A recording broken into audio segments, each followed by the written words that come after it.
अभी हम खड़े हैं बिहार के वैशाली जिला के हाजीपुर विधानसभा के कोचिंग मंडी, इसको रामबालक चौक कोचिंग मंडी के नाम से जाना जाता है।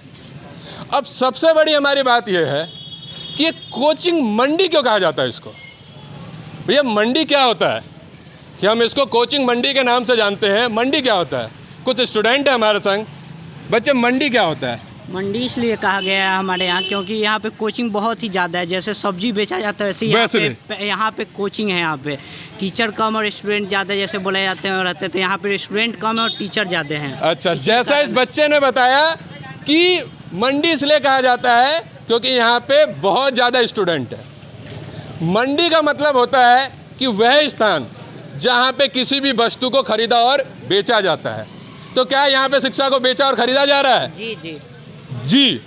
इसमें इन कोचिंग संस्थान की कहीं भी गलती नहीं है जी। यदि इसको बेचा जा रहा है तो वो बिहार सरकार के कारण, बिहार सरकार की कमी है, बिहार के शिक्षा मंत्री विजय कुमार चौधरी की कमी है, बिहार के सुशासन चाचा, एक हमारे सुशासन चाचा है जिनका नाम क्या हुआ? नीतीश कुमार जी। वो कहते हैं हमारी सुशासन व्यवस्था बहुत अच्छी है। विजय कुमार चौधरी को कभी आपने देखा है? नहीं। 2 साल हो चुके हैं शिक्षा मंत्री बने हुए, लेकिन उनका कोई भी नामो निशान नहीं है। वो कहाँ पे हैं, क्या कर रहे हैं, किस लिए कर रहे हैं, कोई भी नामो निशान नहीं है। अब यहाँ पे हो क्या रहा है? बच्चा यहाँ पे लगभग पूरे वैशाली जिला से पढ़ने आता है। लगभग डेली 4 से 5 हज़ार बच्चा यहाँ पढ़ने आता है। यहाँ पे लगभग जो सबसे ज़्यादा बच्चा होता है वो क्लास 11 और क्लास 12 का होता है। क्लास 11 और 12 में बच्चा यहाँ पे लगभग 3 सब्जेक्ट पढ़ रहा है। यदि किसी बच्चे ने साइंस ले रखी है तो उसके पास फिजिक्स, केमिस्ट्री, मैथ है, या उसके पास क्या है? फिजिक्स, केमिस्ट्री और बायो है। लगभग एक सब्जेक्ट की फीस कितनी ली जा रही है? लगभग 400 से 500 रुपये। 400 से 500 रुपये एक सब्जेक्ट की फीस होती है। साल में 12 महीने होते हैं। यदि हम एक साल के यदि एक बच्चा यदि 3 सब्जेक्ट पढ़ रहा है तो 1500 रुपये, अमूमन उसको हर महीने 1500 रुपये देना पड़ रहा है। साल के 18,000 रुपये हो जाते हैं। 11 और 12 करता है तो कितना हो जाता है? 36,000 रुपये। क्या यहाँ पे किसी अमीर का बच्चा पढ़ने आता है? नहीं। यदि कोई अमीर घर का बच्चा होगा तो प्राइवेट स्कूल में पढ़ेगा। अब सबसे बड़ी बात है यहाँ जो पढ़ने आ रहा है वो गरीब घर का बच्चा है, उसके लिए 18,000 रुपये बहुत है। पिताजी मजदूरी करते हैं या पिताजी किसान हैं या कुछ के पिताजी बाहर जाके कमा रहे हैं और अपने बच्चों को पढ़ा रहे हैं। ये शिक्षा देने का अधिकार सरकार का है, लेकिन बिहार सरकार इसमें पूरी तरह से असफल है। पूरी तरह से, थोड़ा मोड़ा असफल नहीं, पूरी तरह से असफल है। आप जो ये बच्चे हैं यहाँ पढ़ने क्यों आ रहे हैं? कारण क्या है? जिस कॉलेज में आपने नाम लेकर रखा है, जिस कॉलेज में आप पढ़ रहे हैं, जहाँ आपका दाखिला है, जहाँ आपका एडमिशन है, क्या उस कॉलेज में पढ़ाया नहीं जा रहा? जब भी तो आप यहाँ कोचिंग का सहारा ले रहे हैं। यदि उसी कॉलेज में पढ़ाया जाता, ये वो कॉलेज पढ़ा रहा होता तो इनको कोचिंग का सहारा नहीं लेना होता। धन्य है ये कोचिंग वाले जो बिहार की शिक्षा व्यवस्था को बना के रख रखे हैं। हमें इनका शुक्रिया करना चाहिए कि इन्होंने बिहार की शिक्षा व्यवस्था को संभाल रखा है। क्यों? क्योंकि सरकार नहीं सुनेगी और सरकार को इससे कोई भी मतलब नहीं है। सरकार सिर्फ जात पात की राजनीति करती है। शिक्षा मंत्री बन गए हैं, लेकिन उनको शिक्षा के बारे में कुछ पता ही नहीं है। आधे बच्चों को नहीं पता कि विजय कुमार चौधरी हमारे शिक्षा मंत्री हैं। उन्होंने कभी भी किसी स्कूल का दौरा करते हुए नहीं देखा हमने। यदि वही सरकारी स्कूल का क्या टीचर पढ़ा लिखा नहीं है? पढ़ा लिखा है, लेकिन सरकार में बैठे जो उच्च अधिकारी हैं वो उनको पढ़ाने नहीं दे रहे हैं। यदि वह अधिकारी उसको पढ़ाने दे तो वह टीचर पढ़ाएगा। यदि टीचर पढ़ाना चाहता है तो उसको कहाँ भेज दिया जाता है? जनगणना करने के लिए कि आप जाइए और जनगणना कीजिए। एक नई जनगणना व्यवस्था और आ गई है जाति के आधार पे। कौन करेगा उसको? वही टीचर ही करेंगे। क्यों? क्योंकि पढ़ाना तो है नहीं, क्या करना है? जनगणना करना है। आज मंत्री जी आ रहे हैं, मंत्री जी के लिए काम करना है कि भैया मंत्री जी का सेटअप तैयार करें, मंत्री जी कैसे आएंगे, क्या करेंगे, ये सारी व्यवस्था में वो पूरी तरह से व्यस्त है। यदि हम बात करें, कोई स्ट्रीम मीडिया उठा के देख लीजिए या सोशल मीडिया उठा के देख लीजिए, सिर्फ 2 टॉपिक दिख रहे होंगे। अभी सबसे बड़ा टॉपिक चल रहा है, एक हिंदू मुस्लिम और दूसरा आरजेडी ने विधायक तोड़ लिए। ठीक है, शिक्षा का किसी को मतलब नहीं है।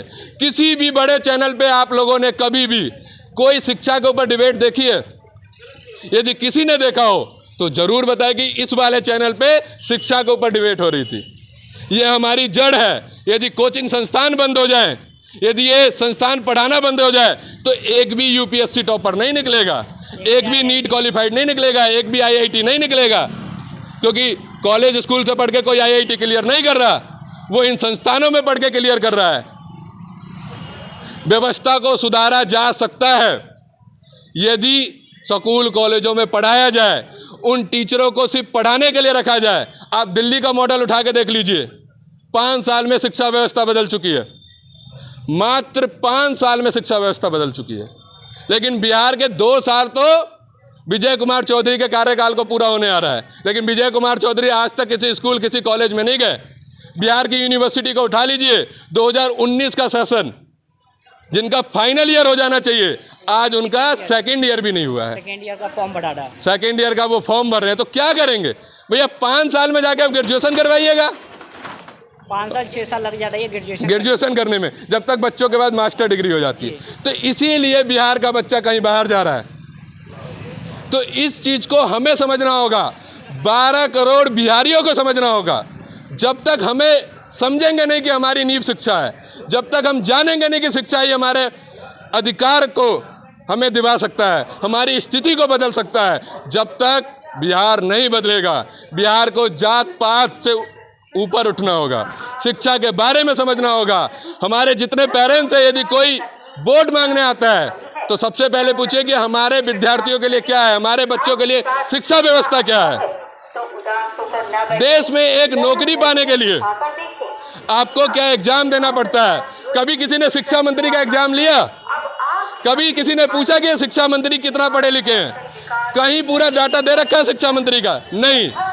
आप मंत्री जीत के आए हैं, आपको हम शिक्षा मंत्री बना देते हैं। बिहार में तो ऐसा भी हुआ है कि 9वीं फेल शिक्षा मंत्री था। ये बिहार की घटना है, कहीं और की घटना नहीं है। तो जिस राज्य में शिक्षा को ना समझा जाए, वो राज्य कैसे बढ़ सकता है? सबसे ज़्यादा आईपीएस निकालने वाला राज्य बिहार, सबसे ज़्यादा नीट क्वालिफाइड हम करते हैं, सबसे ज़्यादा आईआईटी क्वालिफाइड हम करते हैं। लेकिन आज भी हमारी शिक्षा व्यवस्था, आज भी हम गरीब हैं, आज भी गरीब राज्य के रूप में देखा जाता है, आज भी हमें बाहर जाके कमाना होता है।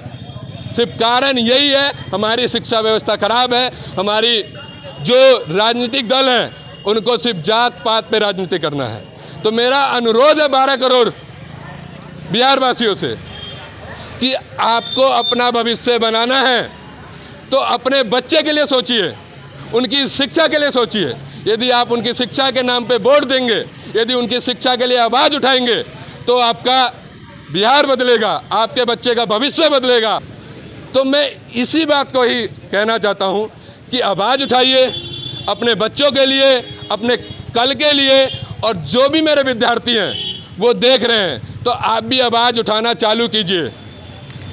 पैसे पेड़ पे नहीं रखते, आपके माँ बाप बहुत ही कठिनाई से पैसा कमा के आपको देते हैं। तो यही अनुरोध है कि कृपया करके आवाज़ उठाइए, शिक्षा को अच्छा बनाने की कोशिश कीजिए और बिहार के लिए कुछ ना कुछ ज़रूर कीजिए।